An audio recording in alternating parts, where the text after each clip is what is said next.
Hello， 大家好，欢迎来到我们频道爱生活。今天我们要讲什么呢？某能？今天我们来讲一个非常出名的桌游游戏，就是大富翁，英文是 Monopoly。对，相信大富翁游戏是大家童年的时候的一个非常出名的游戏，甚至于到现在还是非常的流行。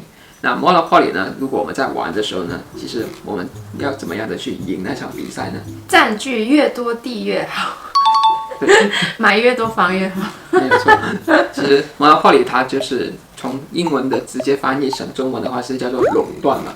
所以，当一个玩家如果他在游戏里面呢，你看到他是占领了大部分的土地呢，那你就基本上能够知道他肯定是那个游戏最后的赢家。那个时候我们小时候玩的时候，也就是我们第一次尝试到，如果你是那个买了很多土地的那个人，你就是第一次尝试到有资本、有钱在手是多么的好，就每一个人经过你的土地，你都有一份收入的那种感觉是很爽快的，对不对？除非你没买地，因为是假钱。那么大家有没有去想过，其实大富翁这个游戏是到底谁来去发明了这样的一个游戏的呢？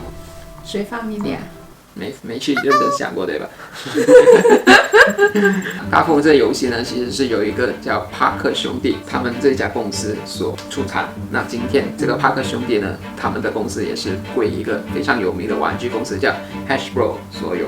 根据帕克兄弟官方的解说呢，这一款游戏是在1935年呢，由一位叫做查尔斯·达洛的事业人士所发明出来的。事业人士，对，就查尔斯·达洛呢，当时就失业，然后在家，然后想到有玩过一个类似的游戏，然后他通过把它改版之后呢，然后就把它演变成叫做大富翁 Monopoly 的这一个游戏，然后他把这一个游戏的概念卖给了帕克兄弟，从此过上大富豪的生活。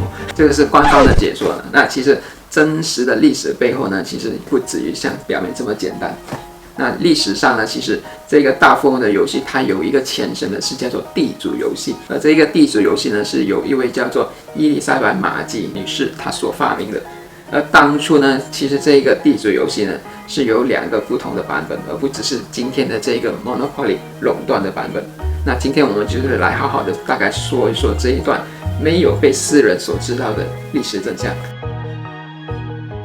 那这一个大富翁的故事呢，就要从18世纪的美国那边开始说起。那18世纪的时候，美国当时是开始经历了经济的飞黄发展的时代。而当时呢，有一位经济学家，他的名字叫做亨利·乔治 （Henry George）。他呢，当时就看到的一个现象就是，美国呢开始整个国家变得越来越富有。但是他就觉得，当时的政府呢是不应该把土地私有化，然后呢卖给那些能买得起土地的人。而这当中呢，因为整个国家的一直不断的飞黄发展嘛，那所以呢那些土地呢就会变得越来越值钱，对不对？那当这些土地变得越来越值钱的时候呢，这些当初买了这些土地的人呢，就能够把它变卖，然后把增值的部分呢变为了自己的私人财产。在汉瑞·乔治看来呢，其实这一个制度他是看不过眼的。他觉得呢，这一个土地的所有的增值呢，应该都回馈给社会上所有的人。所以呢，他认为呢，政府反而应该是要在这个土地上征收税，然后把这些得到的税呢平分给所有当地的居民，这样才是一个更公平的制度。那亨利·乔治呢，就把他这些的观点呢，在他的一本书叫做《进步与贫困 （Progress and Poverty）》这书里面呢，详细的表达了他对这一方面的观点。那亨利·乔治呢，其实他本想要参加纽约市长的竞选的，他本来想通过他的自己的一番努力呢，去影响整个政府还有社会。但很可惜呢，就在他要竞选州长的那一年呢，他突然呢脑溢血，然后就去世了。但是呢，亨利·乔治呢，他在生前呢，其实已经有通过做很多次的不同的公众演讲，影响了一部分的人。其中一位就是叫做杰姆斯·马基。杰姆斯·马基呢，就是我刚才提到的伊丽莎白·马基的父亲。在马吉14岁的时候呢，就把这一本亨利·乔治写的《进步与贫困》这一本书呢，送给了伊丽莎白·马吉去阅读。然后他在读了亨利·乔治的这一本书之后呢，他也深深的被这当中的那个核心理念所吸引住，他就想要开始去把这一个理念推给更多的人知道。而他呢，就想到了一个办法，就是想要把这一个理念呢，研发成一个桌游游戏。所以他反垄断，但是研究了一个垄断的游戏。还没有，就是当初他是想到了，就是想做出一个游戏能提倡人家有一个反垄断的理念嘛。那他当初呢研究出的一个游戏是叫做地主游戏 （Landlord's Game）。其实当初这个 Landlord Game 是有2个模式的，一个模式呢就是那个垄断 Monopoly， 也就是我们所熟悉的那个玩法，另外一个游戏模式呢是叫做繁荣，就是 Prosperity。在繁荣那边呢，整个游戏的模式就跟垄断有所不同。在那个繁荣的那个模式里面呢，每一个玩家呢都必须齐心协力的去帮助每一位玩家都能够让自己当初玩的游戏里面的初创资本能够翻倍，只有达到这个目的，才可以大家都共同赢出这个游戏。那为什么垄断的那个游戏反而留至今，然后反而那个 Prosperity 反垄断的没那么出名？我听都没听过。因为这就是人性嘛，资本。一开始的时候，当伊丽莎白马基他研发了这个游戏的时候呢，他其实就已经为这个游戏申请了知识专利版权，然后他也尝试了去开一个公司，然后跟几个合伙人一起，然后想把这个游戏找更多的一些比较大的玩具公司去帮忙发布这个游戏。那他曾经在当时1905年的时候呢，就已经找上这一位叫做帕克兄弟的公司的，他们就觉得 Prosperity 这一方是不会红的，所以他们就直接断定了他们不想要跟伊丽莎白马基合作嘛，也没有帮他去推广这一款游戏。他为什么不跟 Elizabeth 商量说，我只是要垄断的那一方 Monopoly 那一边就好了呀？因为伊丽莎白马基肯定不愿意啊，他做这个游戏的初衷就是要让人家意识到，其实就从他的观点来说，这样的经济模式是不对的。他认为这些土地更应该的是让大家都共同拥有，就好像呼吸新鲜空气这样子，就它是免费的，而不是应该被任何的一方完完全全能占据，然后再从中利益化。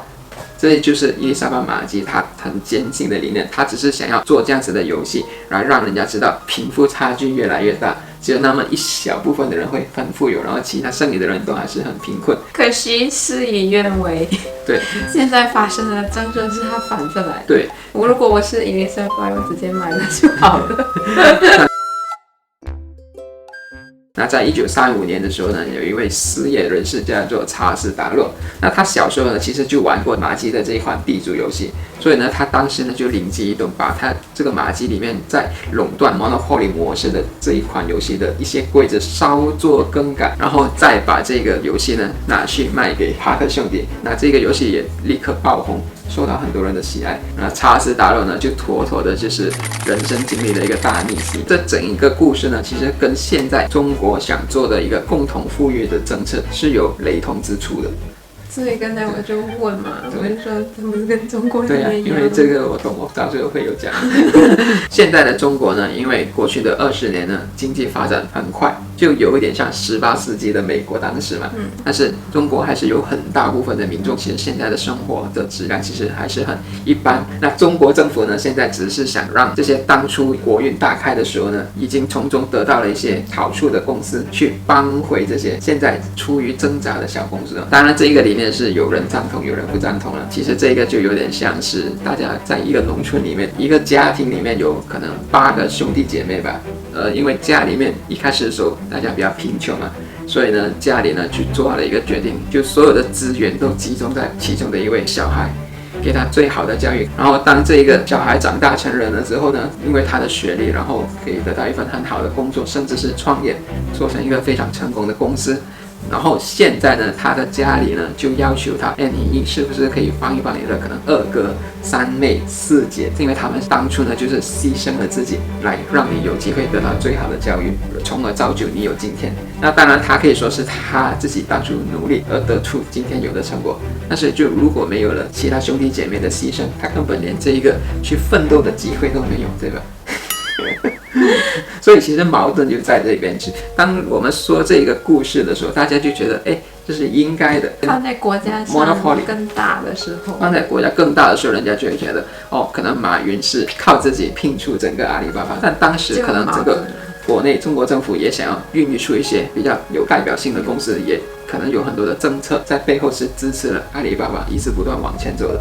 因为其实到最后就是政府说了算，他要弄垮你就弄垮你嘛，一声不说。哔哩哔哩。对了。如果这个故事放在家庭里，那就觉得是合理，因为是家人一家人。那当你扩大变成一个国家的时候，可能就矛盾就出现了，就没有是好还是坏，怎么也不知道。那你觉得是对还是错？很难去下定论。其实就跟这个大富翁的游戏的整个故事有点相关。虽然说马吉是那个发明了这个游戏的那一个人，但是呢，他是抱着不同的初心去做这个游戏的。他做这个游戏的初心不是让小孩从中得到娱乐，他做这一个游戏的初心是想让它变成一个政治的工具，让大家去认同他的这个政治理念。